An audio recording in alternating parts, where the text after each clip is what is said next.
Just because I wasn't afraid to get on here and say my BBL smelled like dumpster juice and y'all are, don't make me the villain. So in part one, I was telling y'all how my sit down air was stinking real bad. And it got to the point to where I had to carry around a bottle of air freshener or a bottle of perfume. So y'all ladies didn't know after you got them BBLs that they was gonna get the smelling. Y'all didn't do y'all research on that? Y'all just going with the trend, huh? BBL smell. 2 words that broke the internet. The first time, people laughed it off, called it exaggeration, called it BBL shaming.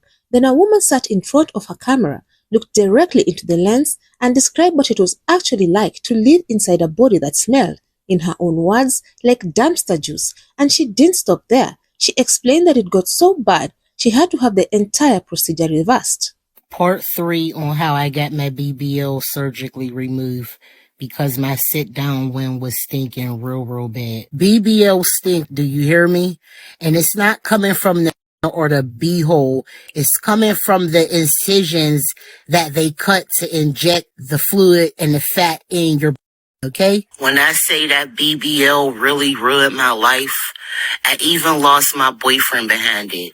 He was telling me the whole time, like, you're stinking real bad down there and I can't stomach it. It was the truth. It got to the point to where when I would get my laundry out of the dryer, it would still smell like that rat-eating flesh. There's people in the comments saying, oh, you wasn't washing up right. Come on, let's be real.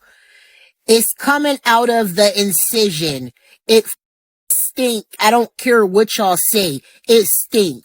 And if it's not healing properly and your body is rejecting it, the hole will remain open and the drainage will continue to come out and stink up your linen, stink up your underwear, stink up everything, okay? What brought me here again is, as you all know, that I had a bad liquid BBL that is badly smelling and has went wrong. So my boyfriend left me. Yeah, we're going there today. BBL smell. It's a real conversation that's been happening online since 2017. But in the last year and a half, it has exploded. Women who have had surgery are speaking on it. And one A-list rapper accidentally put it in the headlines. By the end of this video, you're going to know exactly what it is, why it happens, whether it's actually common, and most importantly, can it be prevented? I'm not here to shame anyone. I'm not here to clown on people's bodies. I am here for the facts and the truth. So if you're new here, welcome. This one is going to be a conversation. But first, before we get into the smell, the stories, and the drama, we need to make sure everybody watching understands exactly what a BBL is and how it works. What is a BBL? BBL stands for Brazilian butt lift. So unlike a silicone implant, you are using your own biological material. In theory, it integrates naturally with your body. In theory, it should feel real because it is real. It is your fat, just relocated. And for a larger number of patients, that is exactly what happens. The BBL became the defining cosmetic surgery of the social media era, the hourglass body ideal.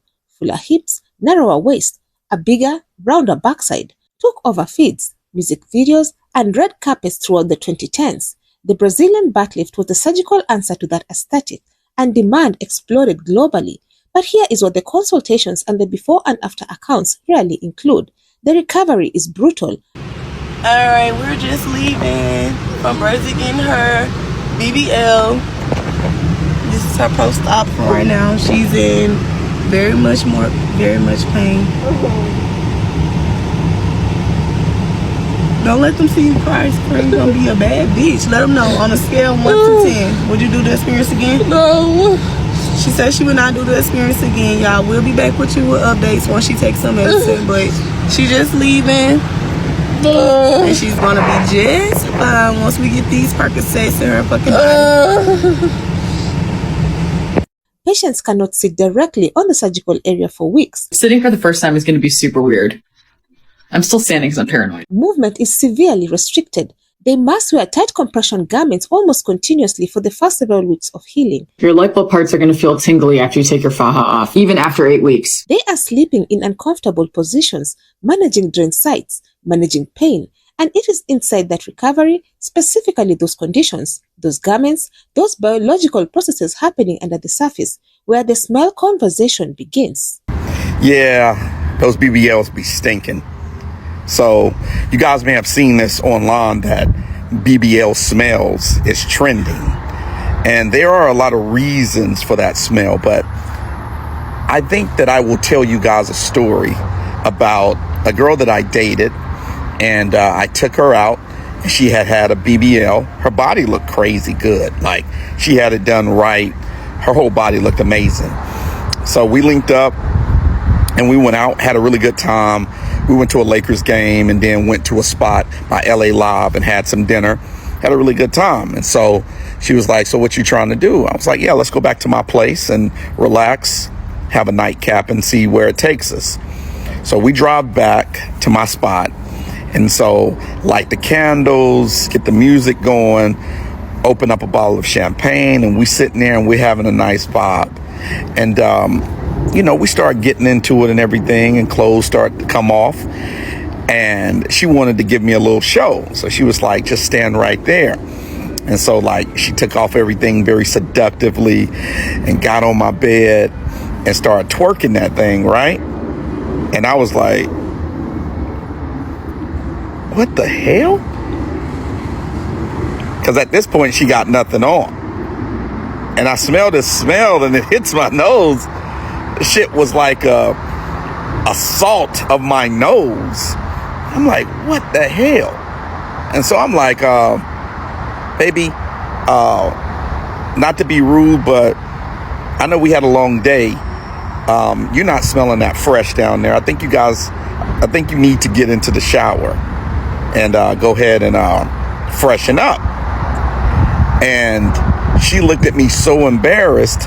I did it as gently as I could, but what I realized is if someone has had a normal size behind for all of their life, and then they switch up and now they got this big BBL, they have to reach back there and really clean. You know what I'm saying? And if they're not used to doing that, they might not know that, hey, you sweat differently. Everything is different when you add that much more meat back there. That thing can't breathe as good. I think her smell was coming from just not being able to get back there and clean properly.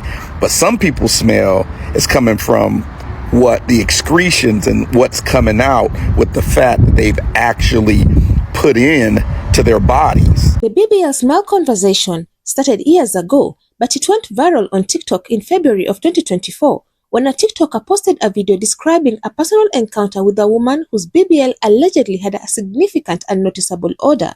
He was direct. He used specific language. He did not soften anything. The video spread rapidly, millions of views within days, and for the first time, the topic was fully in the mainstream.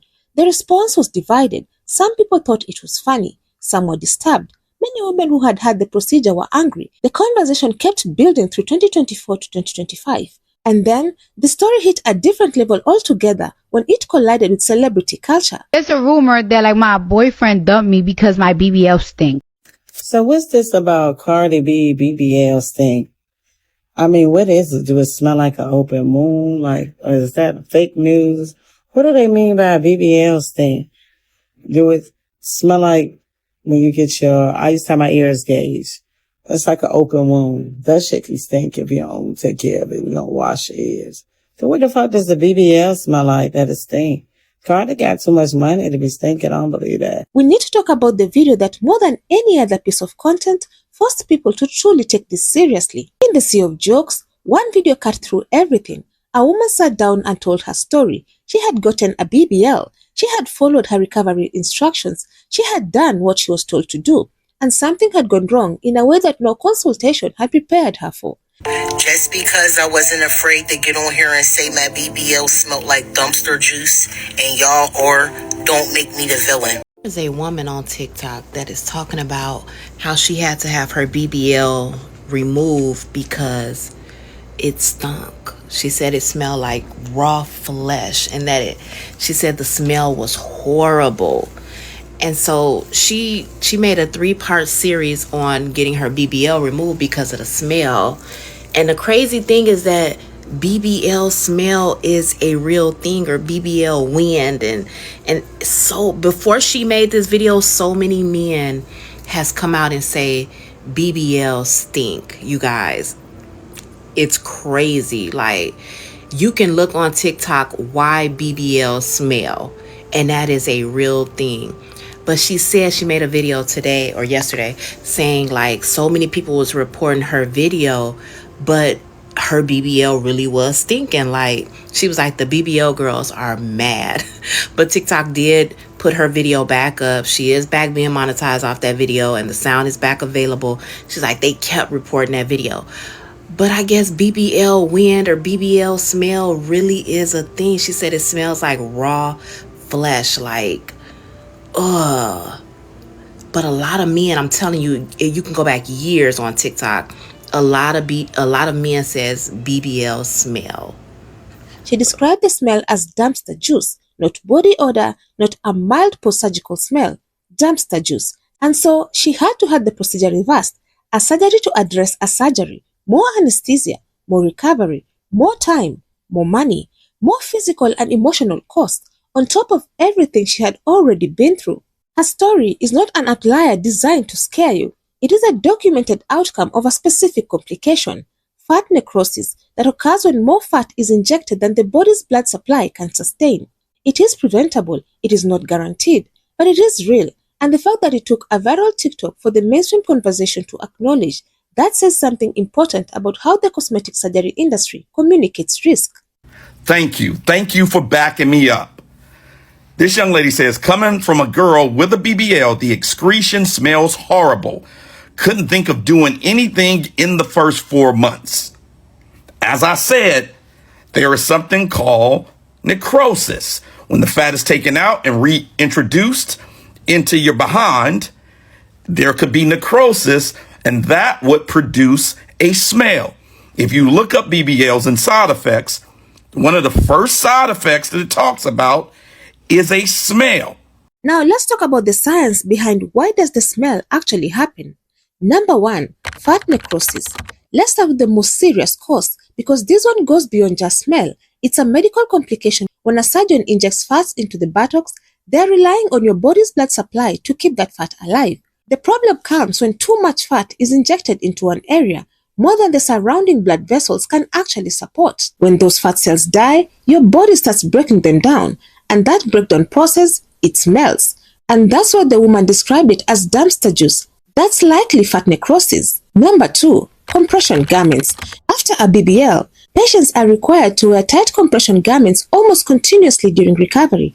These garments help reduce swelling and shape the area. But here's the issue. You're wearing something tight, warm, and close to your skin for hours and hours every day. And if you're not cleaning those garments frequently, and I mean really frequently, they become a breeding ground for bacteria. Sweat collects, fluid from the incision sites can collect, and all of that, trapped against your skin, creates an odor that has nothing to do with the surgery itself and everything to do with post-op hygiene. Number 3, hygiene challenges. This is the one that doesn't get talked about enough in the consultations. A BBL changes the shape of your backside, but a changed shape means changed geometry when it comes to basic hygiene. Specifically when using the bathroom, residual bacteria from incomplete cleaning after using the restroom can accumulate in the new skin folds and creases, and that leads to bacterial growth and odor. And the last one is drainage and with fluids. A BBL requires small incision sites for liposuction and fat injection. In the first days and weeks of recovery, those sites can drain fluid, old blood, and other biological material. If dressings aren't changed regularly, that fluid dries and breaks down, and it can smell. I know the secret. I know the secret. Ladies, my girls with the BBLs. I'm going to explain to y'all why you have this smell. Okay, bear with me. My girls with the BBLs. Y'all not used to having big butts. I don't know, maybe I was born with it. Now, the reason why you have this smell is because You are washing your butt, yes. But are you washing underneath your butt cheeks? That crease, matter of fact, hold on. Y'all, hold on. Just teach y'all something today. The crease that y'all have. Okay, so say this your butt cheek. See that? Butt cheek? Butt cheek. Right there. Lift the butt cheek up and wash inside the crease. This is your leg. This is your butt cheek. Look at that. It moves. It sweats. You have to open it up and wash inside. Close it. Is all it's going to have is moisture and sweat. Lift the butt cheek. Lift it up. Lift it up. When you lift it up, it's going to open up. This is your leg. This is your butt cheek. Wash the crevice of your butt cheek. That is where the smell is coming from, baby girl. It smells like you just took them old earrings out the back of your ears and it stank. That's why your man is like, boo, Y'all not used to having all that butt. So that butt is just sitting there on your back of your leg where your thigh is, and it's rubbing and rubbing and rubbing and rubbing and rubbing and rubbing. It's sweating. You're not lifting your butt cheeks up to wash underneath the crevices. That's why y'all stinking. Now listen here. Big girl, always been big girl. Always had it. I lift that thing up. I prop my leg up on that damn tub. I lift that butt cheek up. And I get to washing. I don't never have nobody telling me I stink. Tonight, when you go home, lift that leg up. Wash underneath that crap. Matter of fact, take that finger and go like this and smell it. That's where your funk is coming from. You're not washing underneath your butt cheeks. The butt cheek and the leg is rubbing. It's making moisture. For y'all girls. Y'all, okay, I wash my butt. But do you wash underneath that butt cheek? Think about it. That's where the smell comes from. Again, this is a normal part of any surgical recovery. It's not unique to BBLs, but because of the location of the body and the sheer number of incision sites involved in liposuction, it's more pronounced. Okay, at this point, you might be thinking, wait, is this going to happen to everyone who gets a BBL? Am I going to smell like that if I get one? Or is this being blown out of proportion by the internet? And this is where I want to be really balanced with you, because I think the discourse online has gone to two unhelpful extremes. One side is BBLs always smell. It's disgusting. Never get one. The other side is, this is totally made up. It's just BBL shaming. It never happens. The truth is somewhere in the middle, and the medical community is actually pretty clear about this. Fat necrosis, which is the most serious cause of BBL smell, that is directly linked to overfilling. The garment and hygiene-related odors, those are described as temporary and manageable with proper aftercare.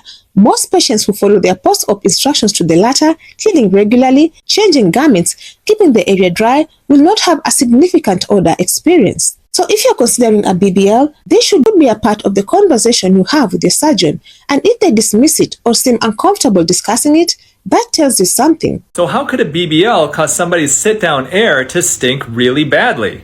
Well, there are a number of possible causes. Obviously, cleanliness and hygiene may have something to do with it, especially if you've had a BBL and things aren't feeling the same down there. But it also could be due to medical conditions. Now, if you've ever worked in healthcare, you know that the thing that smells the absolute worst, worse than anything, is rotten flesh. This is worse than the smell of somebody just not cleaning back there. Although some people may have a hard time cleaning back there when their behind is so much larger, fat necrosis, where the fat dies, is a known complication of BBL surgery. And if that fat gets infected, it could smell badly and actually drain. I want to step back from the medical stuff for a second and talk about the cultural side of this, because I think it matters. The BBL became a symbol of a specific beauty ideal that took over the 2010s. Full hips, tiny waist, bigger backside. That ideal was everywhere, in music videos, on Instagram, in the way certain celebrities were photographed, and a lot of women internalized that idea and made very real, very expensive, very permanent decisions to try to match it. Now, I'm not here to tell anyone what to do with their body. That's their choice, period. But I do think it's worth asking, when the BBL smell conversation goes viral, who is the butt of the joke? Pun intended, but also not intended, because it's almost always women. It's almost always women who made a choice about their own body, went through a painful recovery process, and are now being mocked for a potential medical complication. And sometimes, those mocking them are people who had a hand in creating the cultural pressure to get the surgery in the first place. And there's a cruelty in that cycle that I think we should all sit in for a second. There's a big thing going on right now about body modifications and women's standards of beauty today, being kind of like being overclouded and heavily influenced by, maybe it's the industry or what it is, but the standards of beauty today, and altering your body and modifying your bodies at the biggest time it's ever been for our community, bro. It's like, this is like the worst time right now for extreme body modification. Yeah. And it's just a joke out there now. You got BBL Drizzy song playing in people's car while they driving by. Every TikTok video you hear BBL Drizzy. So it's like a normal thing now, where I guess even men are getting it done. At the same time, the answer isn't to silence the conversation, because the medical reality matters. People deserve to know the risks before they go under the knife. The smell conversation, as uncomfortable and meme-filled as it's gotten, has actually pushed information into the mainstream. The problem is the mockery. The problem is when a real medical complication experienced by a real person becomes a punchline. That we can do better on. Being 90 pounds in high school, when it was like the whole peak of slim, thick BBL era, it was not for the weak. If you've made it this far, I appreciate you watching. Let me know what you think in the comments. If you enjoyed the video, don't forget to leave a like and subscribe for more content like this. Creators' handles are in the description box below. I'll see you in the next one. Bye.